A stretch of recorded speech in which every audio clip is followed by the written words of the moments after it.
नमस्ते, मेरा नाम डेविड है और आप दी ललन टॉप देख रहे हैं। 26 जून शुक्रवार की शाम ट्विटर पर गूगल पे ट्रेंड करने लगा। इससे जुड़े 3 हैशटैग ट्रेंड कर रहे थे।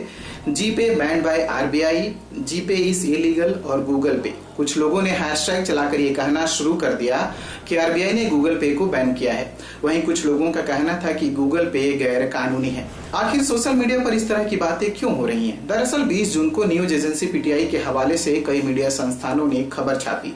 इसमें कहा गया कि आरबीआई ने दिल्ली हाई कोर्ट से कहा है कि गूगल पे पेमेंट सिस्टम ऑपरेटर नहीं है। पीटीआई की खबर के मुताबिक भारतीय रिजर्व बैंक ने दिल्ली हाई कोर्ट को बताया कि गूगल पे एक थर्ड पार्टी ऐप प्रोवाइडर है, यह किसी पेमेंट सिस्टम को संचालित नहीं करता है। इसीलिए इसके संचालन से 2007 के भुगतान और निपटान प्रणाली कानून यानी payment and settlement system act 2007 का उल्लंघन नहीं होता है। आरबीआई ने कोर्ट को यह भी बताया कि गूगल पे national payments corporation of India की अधिकृत भुगतान प्रणाली परिचालकों की लिस्ट में शामिल नहीं है। दरअसल वित्तीय अर्थशास्त्री अभिजीत मिश्रा ने एक जनहित याचिका में आरोप लगाया था कि गूगल पे आरबीआई से मंजूरी के बिना वित्तीय लेन देन की सुविधा दे रहा है। इस याचिका के जवाब में आरबीआई ने ये बात कही। मिश्रा ने दावा किया था कि गूगल पे भुगतान और निपटान कानून का उल्लंघन कर भुगतान प्रणाली प्रदाता के रूप में काम कर रहा है, जबकि उसके पास इस तरह के कामों के लिए देश के केंद्रीय बैंक से कोई वैध अनुमति नहीं है।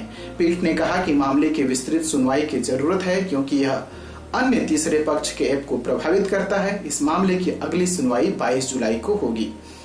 इसके बाद से ही सोशल मीडिया पर यह बातें होने लगी कि गूगल पे के जरिए पैसे के लेन देन का कानून के मुताबिक नहीं हो रहा है। रायता फैलने के बाद गूगल की ओर से सफाई आई।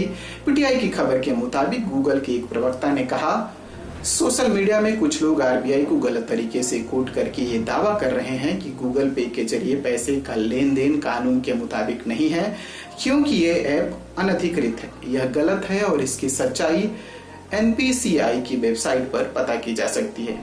गूगल पे के प्रवक्ता ने कहा कि आरबीआई ने इस तरह की कोई बात अदालत की सुनवाई में नहीं कही है।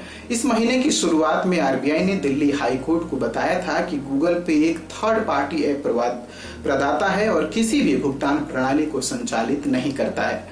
24 जून को गूगल पे इंडिया की तरफ से एक ट्वीट किया गया।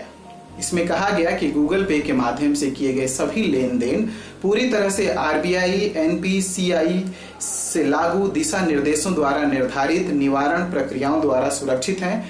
यूजर्स गूगल पे कस्टमर केयर के माध्यम से किसी भी मदद के लिए 24/7 पहुंच सकते हैं। National payment corporation of India यानी एनपीसीआई भारत में डिजिटल पेमेंट को रेगुलेट करने वाली संस्था है जिसने यूपीआई को विकसित किया है। उसका कहना है कि गूगल पे को थर्ड पार्टी ऐप प्रदाता के रूप में कैटेगराइज किया गया है जो अन्य की तरह यूपीआई पेमेंट सेवा प्रदाताओं की तरह बैंकिंग साझेदारों और एनपीसीआई के यूपीआई फ्रेमवर्क के अंतर्गत सेवा प्रदान करता है। किसी भी मान्यता प्राप्त टीपीएपी के जरिए किए जाने वाले सभी तरह के लेन देन पेमेंट पूरी तरीके से सुरक्षित हैं। अगर इस वीडियो को आप YouTube पर देख रहे हैं तो हमारे चैनल को सब्सक्राइब करिए, Facebook पर देख रहे हैं तो हमारे पेज को लाइक करिए और अब तक आपने हमारा ऐप डाउनलोड नहीं किया है तो डाउनलोड करिए। Thank you.